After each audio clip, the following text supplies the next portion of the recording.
So, if you've seen the first video, we've established that the preparation is the key.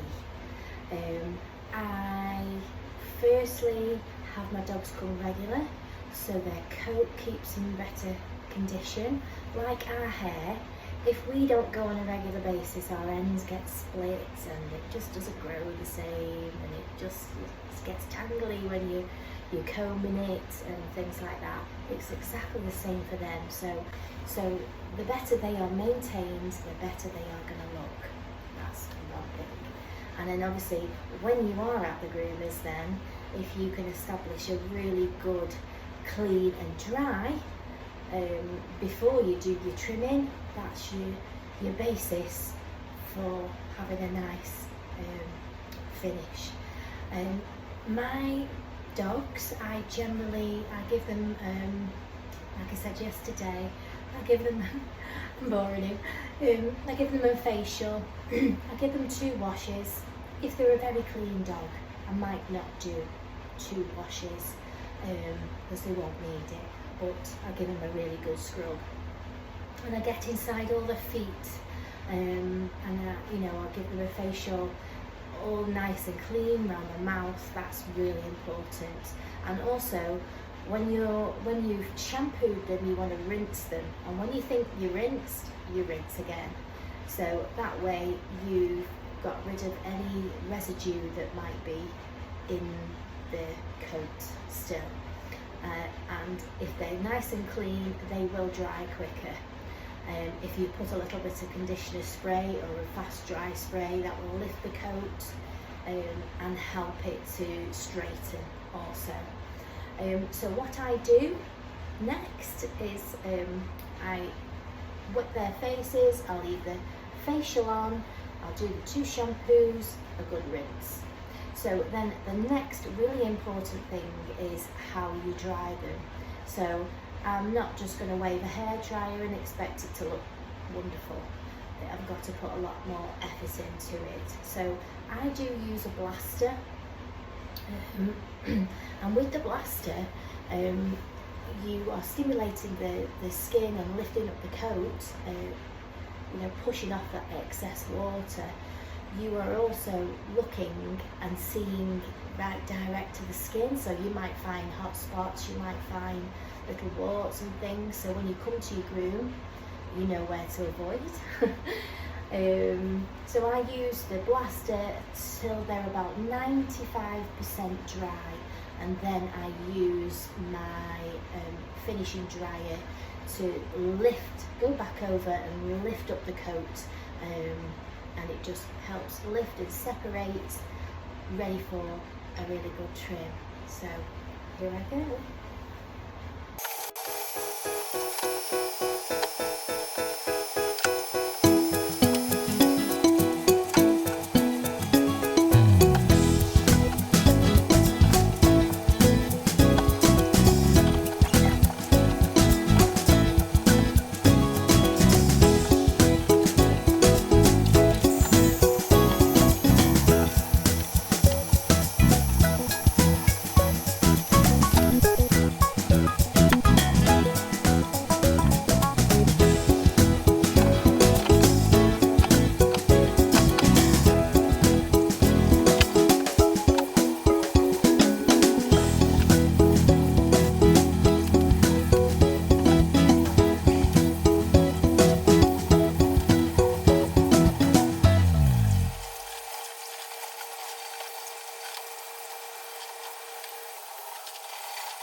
So, to test your squeakiness, you can do the thumb test. So if you just get your thumb and you rub it on the coat, and if it squeaks, it's clean. So he is all washed, double washed, facial, and with that we've stopped for a teeth clean as well today. I have used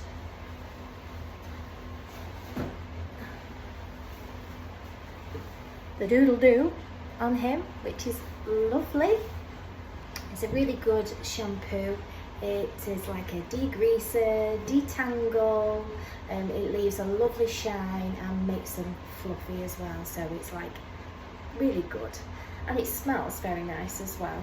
The dilution rate is 16:1, so that's really good. I use, as you can see, I use the frother there. I only use one little bit. I used some of it, I left a bit in the bottom, topped it up with water, frothed it up again, and I got another load. So I've had this shampoo for some time, and I've got tons left. So I like to use a hoodie when I finish the bath, ready for the blaster. It just protects the ears a little bit, so we just pop that on there. It's all nice and cozy. So what I'll do now is I'll blast him as much as I can, and then I'll move him over to my other table where I will then finish off the blasting and lift up with the finishing dryer.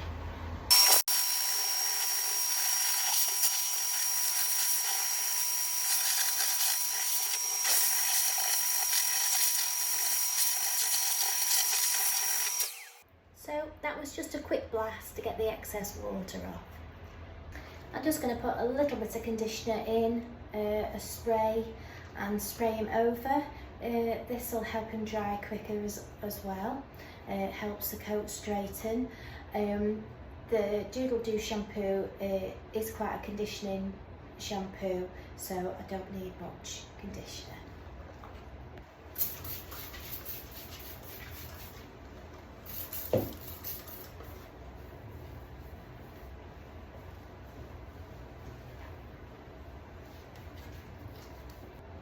So most of the dogs that I groom are used to having the blaster. They're desensitised to it, and once they get used to it, it is like having a massage as well all over. A nice technique to getting nice straight hair when you are blasting is to start at the bottom of the foot and move your way up and go very slow at the same time. That way the blaster is it's not only drying, but it's straightening the hair as you go. So when you come to doing your finishing lift, it gives you really lift it. So I shall just show you.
So you can see that it's coming pretty straight just by using the blaster and going up on a slower pace. The blaster is on a low setting, so it's not going to burn them, which is very important.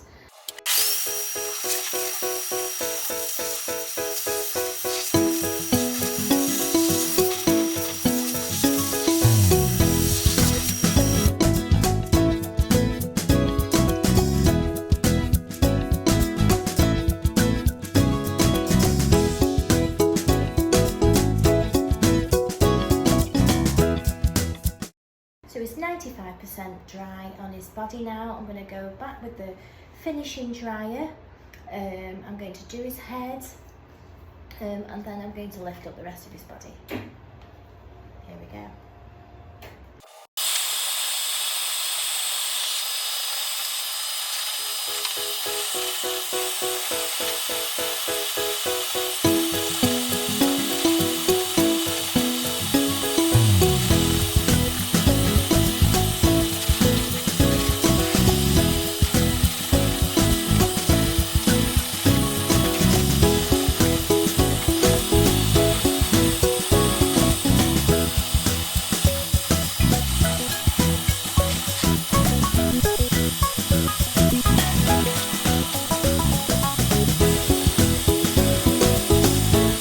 So I used a couple of different brushes there. I like these fluff drying brushes from Colin Taylor, and I also like the fluffer from Simpsons as well. This was nice because it's a smaller brush around his face and his ears and things, so that was a lot easier. His body and his legs, because his hair is longer, the long teeth get inside right to the skin and out. So, followed by my greyhound comb. I'm going to go all over him and check for knots. Another bonus tip with the blow drying is to turn your dryer on the cool setting and go through the coat on the cool setting, and that way it helps set the coat. Like the little ladies have their curlers and they sit under a machine and then they have a cool down after to set them. That will help set the coat as well. I use a regular 5 on him. This now will cut like butter. If you're finding that you're using comb attachments and they're just not going through, the snagging, it might just be that you need to perfect your preparation before, you know, your bathing and your blow drying and the products that you shampooing and what conditioners and things like that. Because I've always been taught that the basis is, you know, the bathing and the preparation ready for your trim. So for perfecting your prep and spending a bit more time will really pay off on your finishing result. So here he is, Benji. He is what I call shabby chic, so he's not overly styled because of the way his hair falls. He's got a slight nice soft wave going on there, but it's nice and even, and that'll maintain until I see him again. Perfect your